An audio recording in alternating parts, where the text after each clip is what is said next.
Hi, this is a tutorial for Tog 24/7. I'm just going to do another replacing skies tutorial, and this picture we're using is one of Nigel's, which he's done a bit of HDR on. And quite often when you do a bit of HDR, you quite often get a bit of a glow going on around trees and in the sky. And we're just going to put that right on this image just by whacking this sky out and putting a new one in. So what I'm going to do, I'm just going to double click on the background layer and just hit OK, and that converts the background layer to a normal layer. I'm now going to get an eyedropper tool. I'm just going to get an eyedropper tool, and I'm just going to click on one shade of blue, then going to swap my foreground and background colours and just select another shade of blue just to give us two shades. And then once I've done that, I can come to adjustment layers and bring up a gradient. What I'm going to do on the gradient, make sure I've got foreground to background colours and click OK. And then this just needs turning around the other way, so I'm just changing the angle so it's from light to dark at the top like a sky would be, and just click OK. With the move tool we can always move this around. If we just double click on the gradient, we can just slide this up and down or rescale the gradient, whatever we need to do afterwards. So I'm just going to put that roughly in place for now, and then I'm going to drag that below the image that we started with, and that will become the sky in a bit. So we've got this image and we need to select the sky to get rid of it, to mask it out basically. So what I'm going to do is go to the channels palette, and what we want to do is find the channel with the most contrast to help us mask this out. So if I just click on red and green and blue, we're just looking for one where the sky and the trees have got the most contrast here, and that here is the blue channel.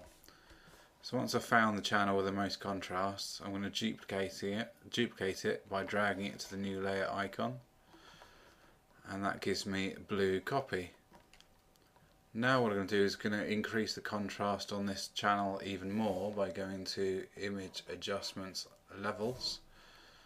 I'm applying a levels adjustment to this channel. What I'm going to do is just drag this slider to make the whites whiter, probably somewhere about there, maybe 130, and I'm going to drag this slider to make the blacks blacker.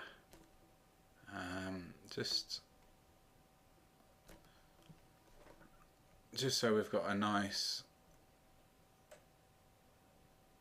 hard edge here between the trees and the sky, and once we're happy with that, I'm just going to click OK.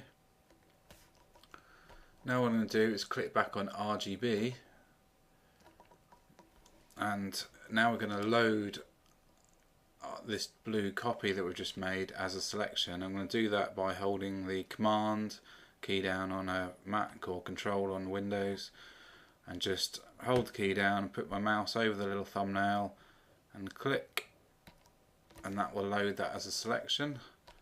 If I then go back to the layers palette, and I'm going to apply that as a mask here, so I'm just going to come down to the mask button at the bottom of the layers palette and click there. And that is completely the wrong way round, so what we need to do is invert this mask. So with the mask still selected, we come to Image Adjustments, Invert, and there we have inverted the mask, so now the sky is masked out. And we've got a bit of problem here where we've got a lot of the picture missing in the foreground, and we need to fill this with black to make it show properly. So I'm just going to get a marquee tool.